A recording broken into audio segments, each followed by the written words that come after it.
আচ্ছা, আমাদের এখানে এরকম একটা ম্যাট্রিক্স দেয়া আছে A ম্যাট্রিক্স। এটা হচ্ছে 3/3 ম্যাট্রিক্স এবং আমাদের বলা হইছে যে A ইনভার্স কত হবে সেটা বের করার জন্য। A ইনভার্স বের করার সময় আমাদের ২ টা জিনিস কাজে লাগবে।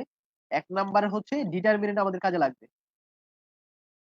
আর ২ নাম্বারে আমাদের হচ্ছে কোফ্যাক্টর কাজে লাগবে, কোফ্যাক্টর।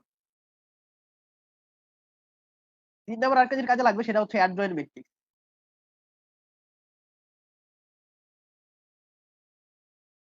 কারণ আমরা জানি একটা ফর্মুলা আছে A ইনভার্স ইকুয়াল হচ্ছে adjoint of A matrix divide by A ম্যাট্রিক্সের ডিটারমিনেন্ট যে ভ্যালুটা সেটা দিয়ে ভাগ দেয়া লাগবে। তাহলে আমরা A ইনভার্স পাবো। এটা ছাড়াও আর অনেকভাবে A ইনভার্স বের করা যায়। আমরা বাকিগুলা পরবর্তী ক্লাসে দেখব। ডিটারমিনেন্ট অফ A যদি নট ইকুয়াল 0 হয় তাহলে আমরা A ইনভার্স বের করতে পারবো। কিন্তু ডিটারমিনেন্টটা যদি ইকুয়াল 0 হয়ে যায় তাহলে আমরা A ইনভার্স বের করতে পারবো না এবং আমরা লিখে দিব এই ম্যাট্রিক্সের A ইনভার্স বের করা পসিবল নয়। তাহলে আমরা যদি এখন ডিটারমিনেন্টটা বের করি, আমরা যদি এদিকে 3 ধরি তাহলে এটা বাদ এটা বাদ। 0 ইনটু -4 পুরোটাই 0 হবে, -15 থাকবে 5 ইনটু 3। তাহলে আমরা এদিকে -15 দিব। তারপর আমরা কি জানি প্রথমটা প্লাস হয় তারপরটা মাইনাস তারপরটা প্লাস, তাহলে 4 এর সামনে হবে -4। তাহলে 4 ধরলে এটা বাদ চলে যাবে এটা বাদ চলে যাবে, থাকবে কত 1 3 2 4। তাহলে 1 ইনটু -4 কত হবে -4 মাইনাস 2 ইনটু 3 কত হবে -6। তাহলে -4 -6 ইকুয়াল কত হবে -10। তারপর আমরা -1 এর সামনে প্লাস আছে, আমরা যদি প্লাস দিই তারপর আবার -1 দিব, দেওয়ার পর এটা বাদ চলে যাবে এটা বাদ চলে যাবে, থাকবে কত 1025। তাহলে 1 ইনটু 5 হবে 5 মাইনাস 2 ইনটু 0, 5 মাইনাস 0 পাবো আমরা। তারপরের লাইনে কত পাবো -45, মাইনাস মাইনাস প্লাস হয়ে যাবে 40 পাবো। দেন -1 আর 5 কত হবে -5। তাহলে আমরা পাবো -45 আর -5, এটা আমরা এদিকে লিখি +40 লিখবো। দেন আমরা একটু ভেঙে ভেঙে করতে পারি, 50 প্লাস 40 ইকুয়াল হবে -10। তাহলে এখান থেকে আমরা পাইছি ডিটারমিনেন্ট অফ A ইকুয়াল হবে -10। এখন আমরা অ্যাডজয়েন্ট ম্যাট্রিক্স বের করব। আর অ্যাডজয়েন্ট ম্যাট্রিক্স বের করার জন্য আমাদের কি বের করা লাগবে, সহগুণক বা কোফ্যাক্টর বের করা লাগবে। তোমরা ডিটারমিনেন্টের ক্লাসগুলো দেখে আসবা, তাহলে কোফ্যাক্টর কিভাবে বের করব সেটা তোমরা ইজিতেই বুঝতে পারবা। তাহলে আমরা জানি প্রথমটা প্লাস তারপরটা মাইনাস তারপরটা প্লাস, বাকিগুলো এইভাবে হবে প্লাস মাইনাস প্লাস, তারপর minus plus minus plus minus plus. এখন সি এর জন্য যদি আমরা কোফ্যাক্টর বের করি তাহলে আমরা এইভাবে দিব। আমরা কোফ্যাক্টর গুলোকে বড় হাতের এ দিয়ে প্রকাশ করতেছি। A11 ইকুয়াল হবে, সি ধরলে এটা বাদ এটা বাদ, থাকবে কত 0 ইন্টু -4 মাইনাস ওইটা।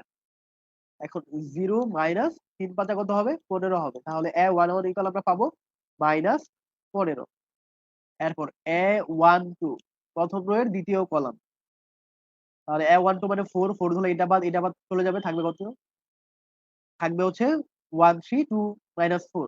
তাহলে 1 ইন্টু -4 কত হবে -4, তারপর 2 ইন্টু 3। আর এই যে প্লাস মাইনাস সাইন যেগুলো আছে সেটা হচ্ছে তুমি যখন ধরবা তখন ইউজ করবা, বাকি ক্ষেত্রে দেখার কিন্তু দরকার নাই। এইদিকে একটা মাইনাস, দেখো এইদিকে 4 এর সামনে মাইনাস আছে, এটা আমরা কাউন্ট করবো। আমরা যে উপরে দিয়ে দিছি যেদিকে প্লাস মাইনাস, এটা হচ্ছে আমরা দেখো যদি 3 ধরি তাহলে 3 উপরে প্লাস আছে, আবার যদি 1 ধরি 1 এর উপরে কি আছে মাইনাস আছে, তাহলে আমরা সামনে একটা মাইনাস সাইন দিয়ে দিব। আবার 2 এর সামনে প্লাস আছে তাহলে আমরা প্লাস সাইন দিব। কিন্তু কোনাকুনি গুণ টুন করার টাইমে তোমরা এই সাইন গুলা দেখবা না, জাস্ট নরমাল ভাবে গুণ করে সহগুণক বের করবা। তাহলে A1 ইকুয়াল আমরা পাবো 4, যদি বাদ হয়ে যায় তাহলে 1 ইন্টু -4, আমরা এদিকে পাবো -4 মাইনাস 3 দুগুণে কত হবে 6 হবে। তাহলে -4 -6 আমরা কত পাবো -10 পাবো। কিন্তু মানে A12 দেখো 12 মানে 4, 4 এর সামনে একটা মাইনাস আছে, তাহলে এদিকে একটা মাইনাস সাইন হতো, তোমরা দিয়ে দিবা a মাইনাস আর এদিকে -10, তাহলে কি হয়ে যাবে +10 হয়ে যাবে। এখন আমরা যদি A13 বের করি তাহলে দেখো -1 এর সামনে প্লাস আছে, তাহলে আমরা এদিকে প্লাস সাইন তো আছেই, এটা বাদ থাকবে হচ্ছে 1 ইন্টু 5 মাইনাস ওইটা। তাহলে A13 ইকুয়াল হবে 5 মাইনাস 0 ইকুয়াল হবে 5। তারপর আমরা যদি A21 বের করি, 21 যদি বের করি 1 ধরবো, 1 ধরলে এই কলাম এবং এই রো বাদ চলে যাবে, থাকবে হচ্ছে 4 -1 5 -4। তাহলে 4 দিয়ে যদি -4 কে গুণ করা হয় আমরা পাবো -16। তারপর -5 ইন্টু -1 কত হবে -5, আর এই মাইনাস +5 হয়ে যাবে, ইকুয়াল আমরা পাবো -11। কিন্তু ভাইয়া দেখো 1 এর সামনে কি ছিল মাইনাস ছিল, তাহলে আমরা এদিকে করার টাইমে সামনে একটা মাইনাস সাইন দিয়ে দিব, তাহলে a মাইনাস আর a -11 কি হয়ে যাবে +11 হয়ে যাবে। এখন আমরা যদি A22 বের করি তাহলে দেখো 22 এর সামনে প্লাস সাইন আছে, তাহলে যদি 0 ধরি এটা বাদ চলে যাবে এটা বাদ চলে যাবে, থাকবে হচ্ছে 3 ইন্টু -4, 3 4 কত হবে -12 তাহলে 3 ইন্টু -4 দিয়ে হবে -12 মাইনাস 2 ইন্টু -1, তাহলে -2 আর এদিকে মাইনাস প্লাস হয়ে যাবে। 12 থেকে 2 বাদ দিলে কত থাকবে? -10 থাকবে। আর যেহেতু add 2 2 এটার সামনে প্লাস সাইন ছিল, তাহলে যেটা ছিল সেটাই থাকবে, -10 থাকবে। তারপর আমরা যদি add 2 3 বের করি, দেখো 2 3 সামনে কি আছে? উপরে মাইনাস সাইন আছে, আমরা আগেই মাইনাস সাইন দিয়ে দিব, তাহলে ভুল হওয়ার সম্ভাবনা থাকে। -3 দিলে এটা বাদ আর এটা বাদ চলে যাবে, থাকবে হচ্ছে 3 4 2 5।